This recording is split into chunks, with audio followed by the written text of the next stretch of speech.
1절에서 17절까지, 신명기 16장 13절에서 17절까지 봉독합니다. 너희 타작마당과 포도주 틀에 소출을 거두어 들인 후에 이래 동안 초막절을 지킬 것이요, 절기를 지킬 때는 너와 내 자녀와 노비와 내 성중에 거주하는 내 인과 객과 고아와 가부가 함께 즐거워하되, 내 하나님 여호와께서 택하신 곳에서 너는 이래 동안 내 하나님 여호와 앞에서 절기를 지키고, 내 하나님 여호와께서 내 모든 소출과 내 손으로 행한 모든 일에 복 주실 것이니 너는 온전히 즐거워할지니라.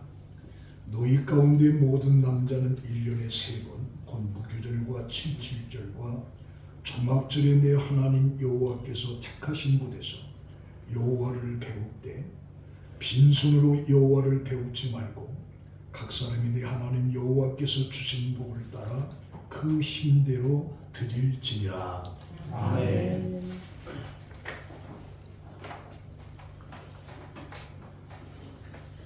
봉독한 말씀으로 온전히 기뻐하는 감사라고 하는 내용으로 함께 은혜를 받습니다. 감사는 강력한 힘이 있습니다. MJ 라이언이라고 하는 사람이 감사라고 하는 책에서 인생을 변화시키는 그 감사의 힘에 대해서 말을 합니다. 감사하면 기쁨이 넘치고, 감사하면 언제나 생기가 있고, 감사하면 우울증이 치유되고, 감사하면 건강해지고, 감사하면 걱정, 근심이 없어지고, 감사하면 매력적인 사람이 되고, 감사하면 고통과 분노가 사라지고, 감사하면 부족함을 받아들일 수 있고, 감사하면 공허하지 않고, 감사하면 지금 이 순간이 소중하게 되고, 감사하면 상처받더라도 사랑하게 됩니다.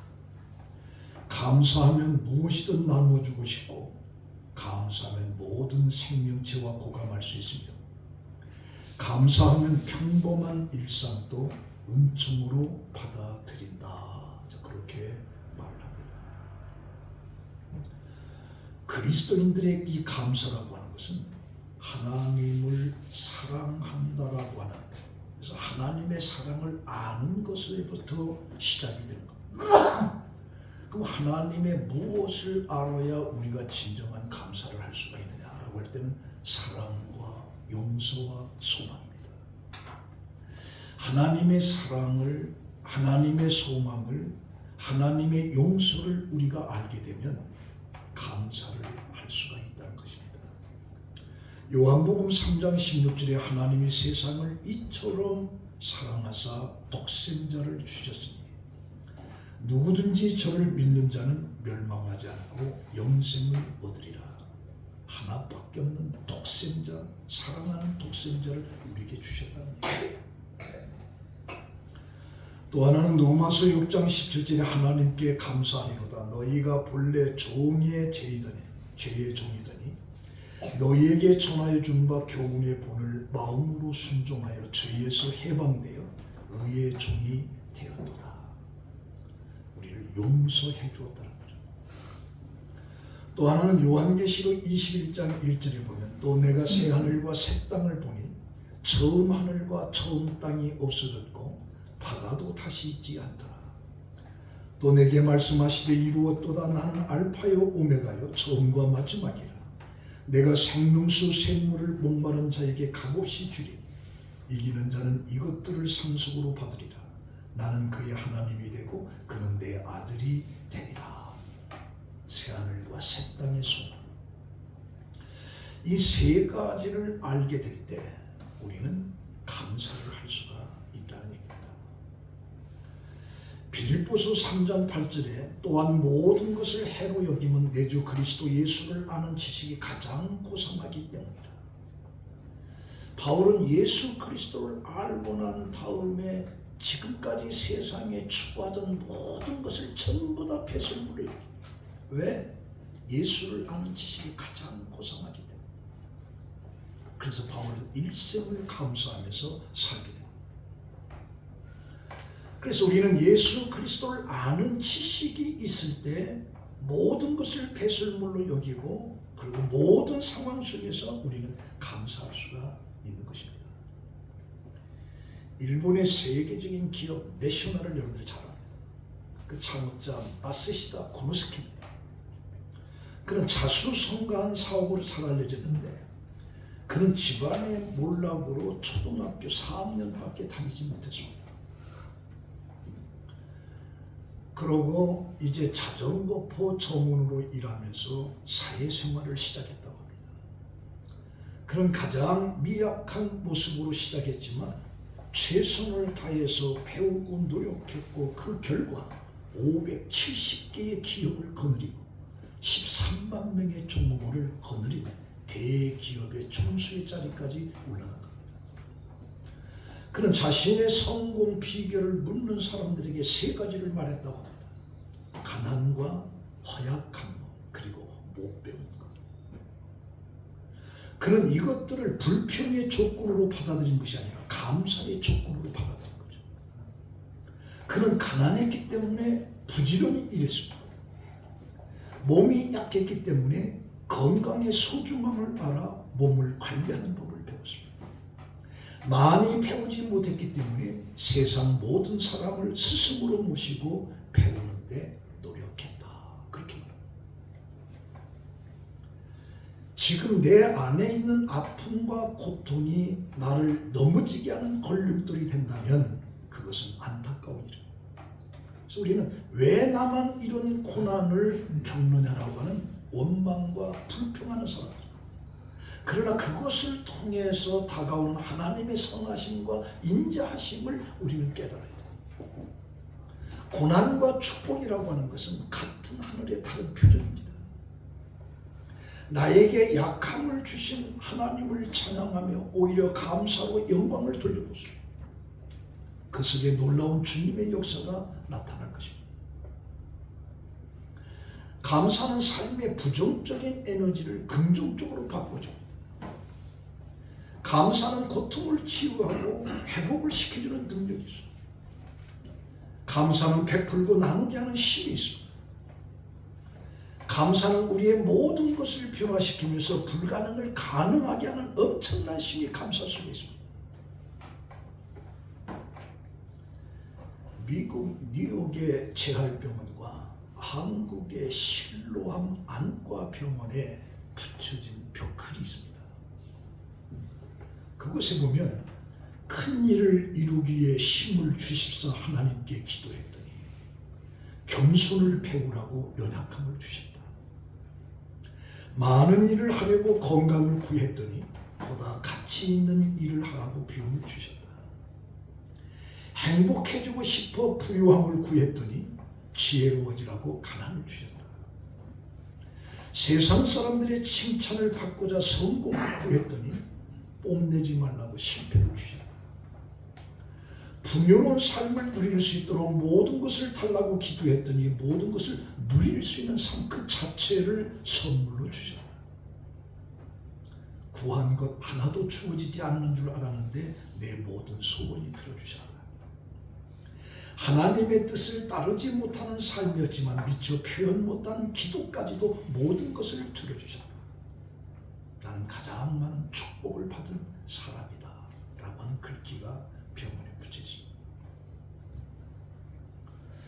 오늘 이 신명기 16장에 봉독한 내용 속에 유대인들의 큰 명절 3가지가 나옵니다.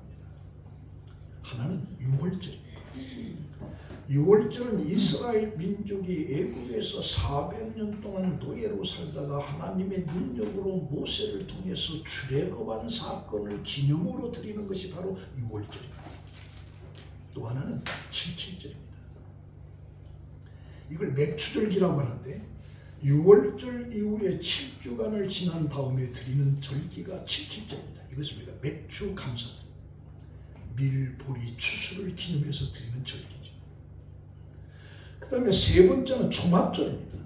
초막절을 우리가 수장절이라고 하는데 한 해가 끝나기 직전에 7일간 초막을 지어놓고 광야 생활을 기억하면서 추수의 즐거움을 누리는 축제입니다. 이것이 바로 지금의 추수감사절. 원래 추수감사절기 유래는 1620년에 102명 청교도들이 5월의 꽃이라고 하는 메이플라워를 타고 화란 네덜란드를 거쳐서 미국 동쪽 해변가 프리모스에 도착합니다. 그들은 신앙의 자유를 찾아서 신대륙을 찾아간 102명이 추운 겨울과 험한 환경을 극복하고 살아남은 55명과 함께 옥수수를 거둬들이면서 이것을 제물로 해서 자기들을 해치지 않은 인디언들을 초청해가지고 3일간 축제가 바로 추수감사절입니다. 이 메이플라워를 타고서 12월 26일 겨울찬 미국 동북부 해안 프리모스에 도착한 청교들은 7가지를 감사했다. 첫 번째가 180톤밖에 안 되는 작은 배이지만 그 배라도 주심을 하나님께 감사해요. 평균 시속이 2마일입니다. 걷는 속도보다 느린 거죠. 그런 항해였으나 117일간 계속 전진할 수 있었던 것을 감사했어요. 세 번째는 항해 중에 2사람이 죽었으나 한 아이가 태어났음을 하나님께 감사해요. 네 번째는 폭풍으로 중심되는 큰 도시 부러졌으나 파손되지 않았음을 감사했고, 다섯 번째는 여자들이 몇이 파도 속에 밀려갔으나 모두 구출되온 것을 하나님께 감사드렸고, 여섯 번째는 인디언들의 방해로 상륙지를 찾지 못해 한 달의 바다를 방황했으나 호의적인 원주민들이 사는 상륙지 이름을 허락해 주신 하나님께 감사를 드립니다.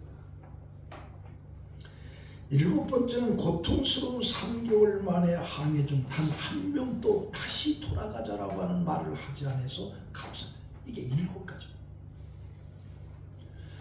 청교들이 처음 감사 예배를 올렸을 때 그들이 풍성한 어떤 수확과 좋은 환경에 감사한 것이 아닙니다. 넘쳐나서 감사한 것이 아닙니다. 옥수수와 감자 몇 개로 하루하루를 연명하던 때 그럴 때 감사를 한 것입니다.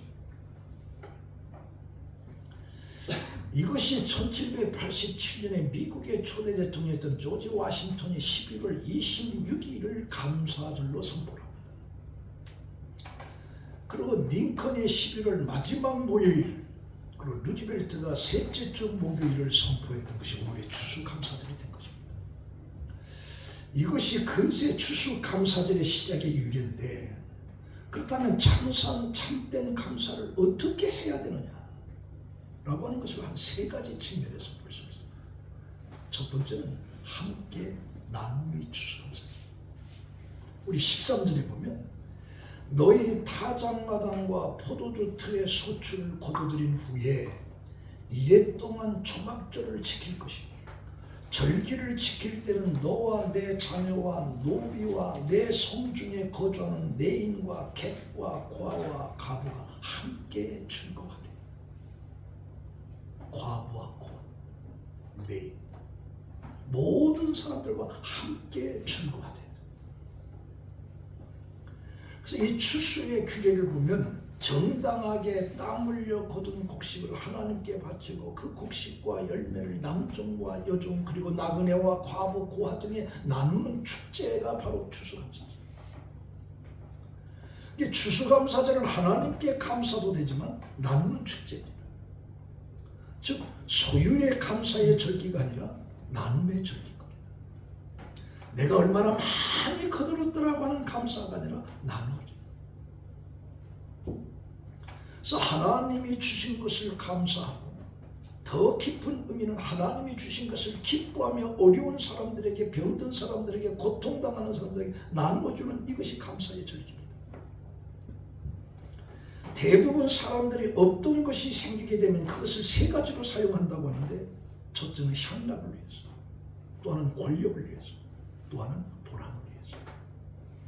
그러나 성경은 너와 내 자녀와 노비와 내 성중에 있는 내인과 고아와 가부가 함께 나누라고 했어요.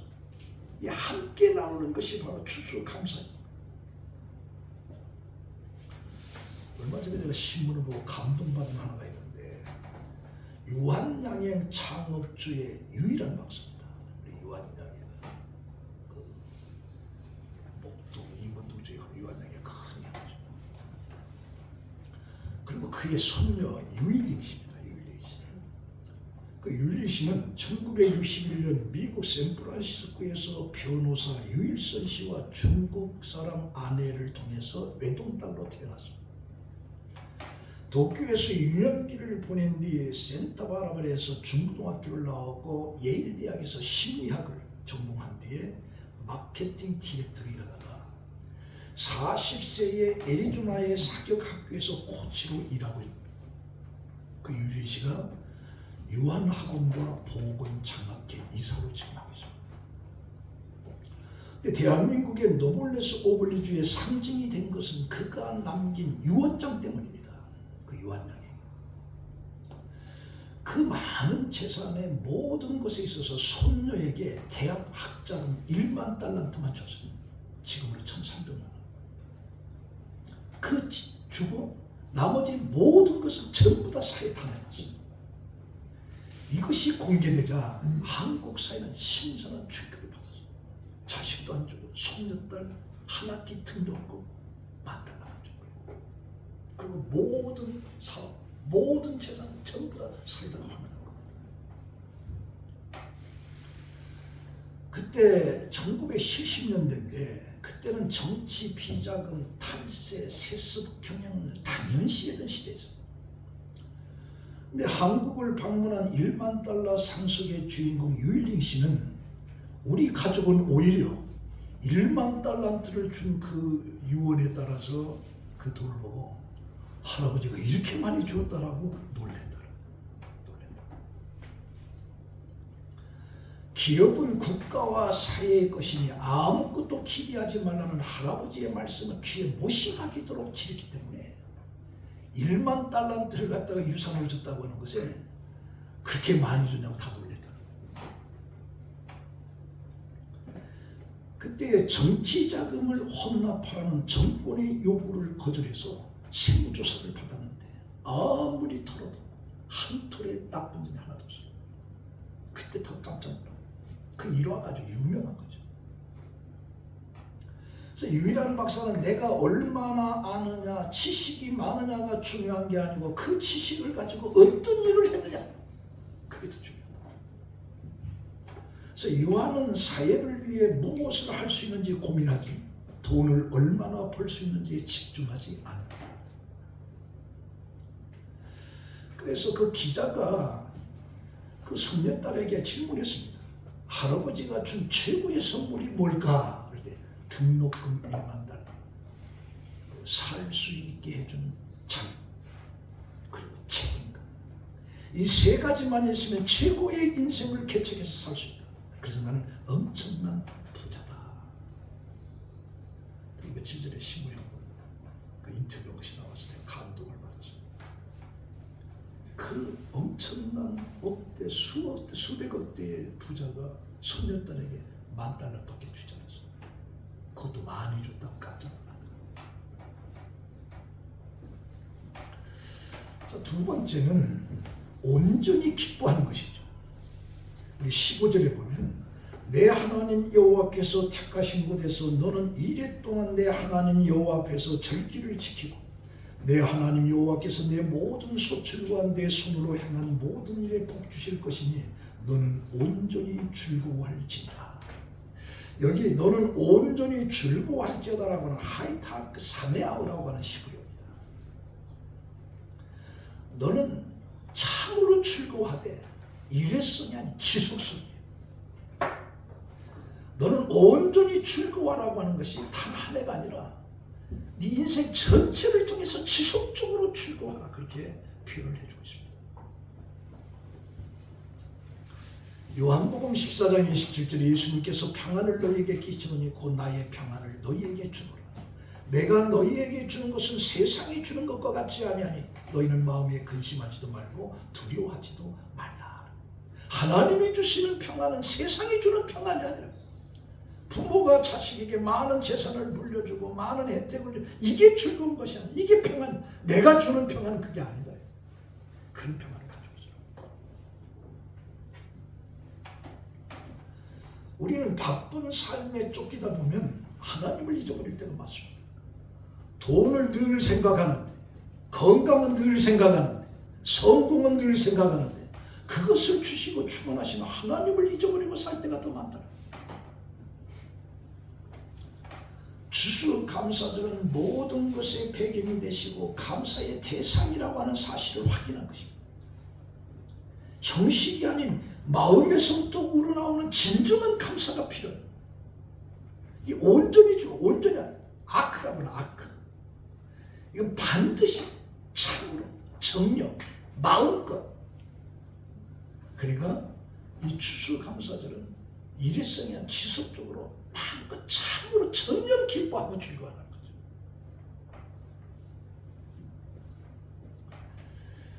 일본에 유명한 화장품 회사가 있는데 가네보라고 하는 화장품 회사. 알고 있는지 모르겠습니다. 가네보라고 하는 화장품 회사.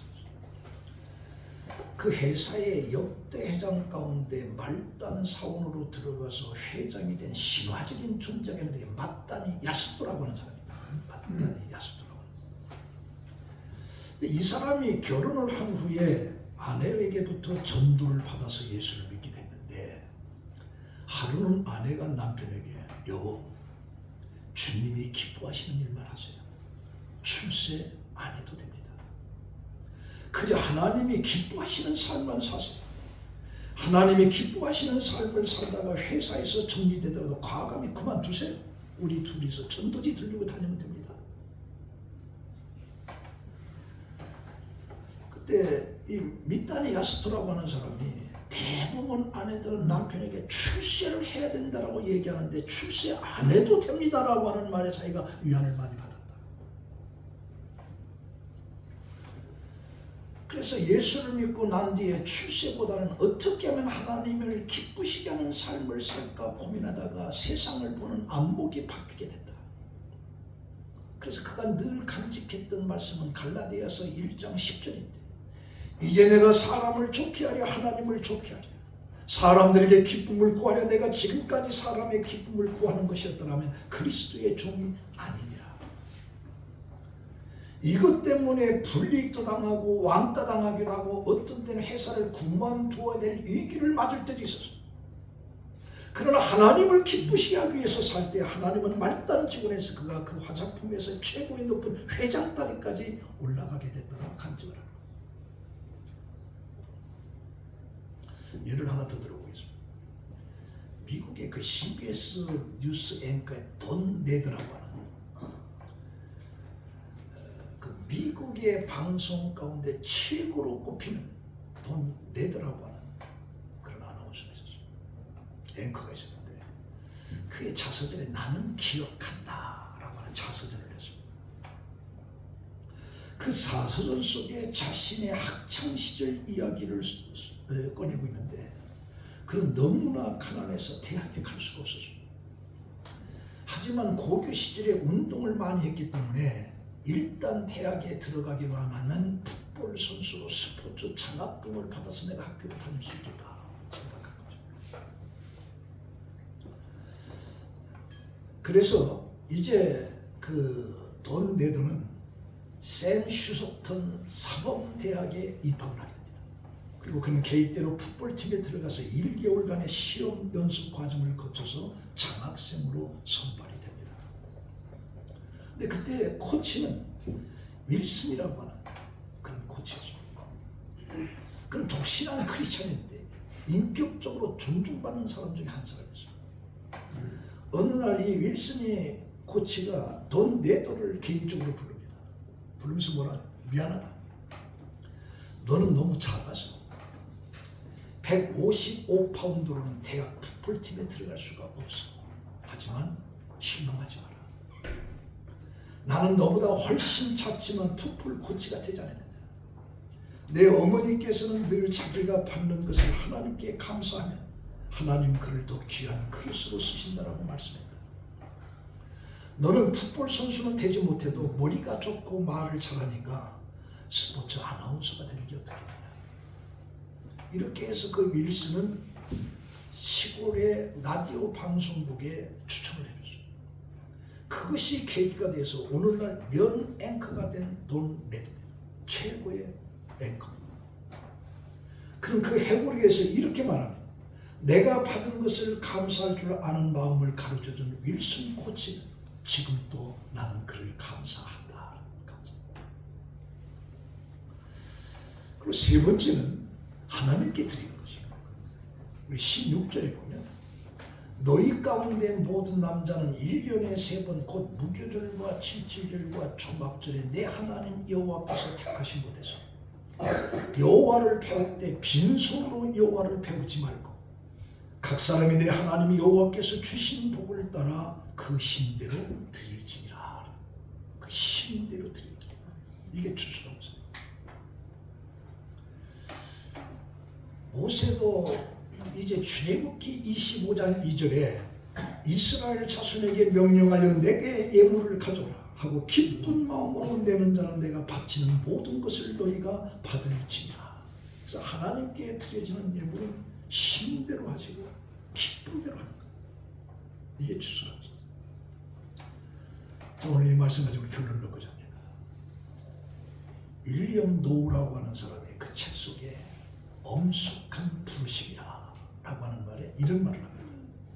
세계 최대의 성자는 기도를 많이 했다든가 금식을 많이 했다든가 혹은 자수를 많이 베푼 것이 아니라 범사에 하나님께 감사한 사람이다. 이게 최대의 세계 성자다. 감사. 사실 어제는 제가 상당히 이제 피곤한 하루였습니다. 교회 와서 주보도 작성하고 좀 볼 좀 보고 그리고 이제 신효덕 권사님이 병원에 입원을 했다고 그래서 집사람이 한강 성심병원이라 그래서 치니까 옛날에 가봤던 곳이에요. 그래서 1시간 차가 말입니다. 그래서 한강 성심에 딱 갔어요. 그래서 밑에 파리마켓 카페가 있거든요. 거기에서 전화를 했더니 강동 성심병원이래요. 황당한 거예요. 그 힘들게 1시간 차를 갔는데 그 카페 딱 들어가서 전화를 했더니 목사님 안 보여요 하면서 그 어디냐 했더니 강동 성심병원. 아 이거 참 막막하네. 그런데 목사님 너무 힘드시다. 그래도 가야지. 가면 차가 얼마나 거기까지 1시간 30분. 30분. 거기 가면서 이제 속이 뒤집어지려고 했다가 웬만한 집사람한테 어떻게 그걸 강동을 모르고 한강성심병원이냐. 저 사람도 고의주로 한 건 아니니까. 그러다가 생각을 바꿨어. 아, 드라이브 하자. 그럼 서울의 밤 야경이 한강변을 기대 얼마나 멋있는지. 좀 감사. 가서 보니까 신효덕 권사님도 죄송하면서도 너무 감사해서 그래서 거기서 커피 한잔 하면서 목사님 다 나선 것 같습니다. 그래서 우리가 살아가면서 어느 각도에서 쳐다보느냐에 따라서 얼마든지 감사할 수가 있어요. 그런데 또 다른 각도에서 얼마든지 불평하고 원망하고 너 때문이다. 내가 너 때문에 못 살겠다. 부부지간에 싸울 때 다 그러네. 너 때문에 내가 못 살아. 지난주에 감사를 찾아서 전 세계에 132개국의 1억 4천만의 시청자를 웃고 울리는 오프라 인프리가 있어요. 여러분들 잘 알 겁니다. 오프라 인프리. 그 쇼에 그 오프라의 명성이 세계에 알려졌고 그 재산에 10억 달러는 없습니다. 10억 달러. 엄청난 돈이죠. 그런데 그는 어렸을 때 아주 불행한 시절을 보냈다고 합니다. 자기도 미혼모 속에서 태어났고 자기도 14살 때 미혼모였습니다. 그의 삶을 바꾼 것은 자신의 친아버지를 만나면서 어떤데 그의 아버지는 그녀에게 믿음을 심어줬고 매주 책을 읽게끔 했고 그리고 성경을 암송하는 훈련을 시켰다. 이것이 현재 그녀는 세계에서 가장 바쁜 사람 중에 한 사람. 그러나 그녀가 그렇게 바쁜 중에서도 하루도 빼먹지 않고 하는 일인데 그것은 날마다 감사일기를 쓰는데 그 감사일기가 그의 습관이 된 거예요. 그래서 하루 동안에 일어났던 일 5가지를 꼭 쓰고 그가 하루를 마무리지. 근데 그가 감사 기록을 할 때 엄청난 거창한 것이 아니고 아주 작은 일상들의 것입니다. 첫 번째가 오늘도 거뜬하게 잠자리에서 일어날 수 있어서 감사합니다. 두 번째는 유난히 눈부시고 파란 하늘을 보게 해주셔서 감사합니다. 세 번째는 점심때 맛있는 스파게티를 먹게 해주셔서 감사합니다. 네 번째는 얄미운 짓을 한 동료에게 화를 내지 않도록 저에게 참을성을 주신 것을 감사합니다. 그리고 마지막 5번째는 좋은 책을 읽었는데 그 책을 쓴 작가에게 감사를 드립니다. 이게 바로 오프라의 5가지 감사입니다. 지극히 별로 감사를 매일매일. 우리는 무슨 대단한 어떤 것을 감사하는 것으로 생각하니까 대단한 것을 감사하려고 하다 보니까 대단한 것이 없는 거예요. 그러다 보니까 일상적인 감사를 잊어버리고 거기가 불평과 불만이 가득 차죠. 그게 빠져버립니다. 그래서 우리는 거대한 엄청난 그런 감사를 찾을 것이 아니라 지극히 사소한 그냥 넘어갈 듯한 이러한 것들을 끄집어내서 우리 아까 하트라고 것처럼 진심으로 우러나는 즐거움에 감사를 표할 때 여러분들의 삶은 더 풍요롭고 여러분들의 삶은 하나님의 축복이 넘칠 것으로 믿습니다. 기도하겠습니다. 하나님 감사합니다. 이 감사 절기에 우리의 삶을 돌이켜볼 때 감사보다는 아쉬움과 불평과 원망과 낙심 한 해에 가득 차 있었습니다. 이는 미련한 삶을 이제 다 버리게 하시고 그냥 지나가는 듯한 것에서도 진정한 감사를 찾고 감사를 표현하고 하나님을 노래하는 우리 성복음 성도들이 되게 하여 주시옵소서. 아멘. 예수님의 이름으로 기도합니다. 아멘. 찬송가 590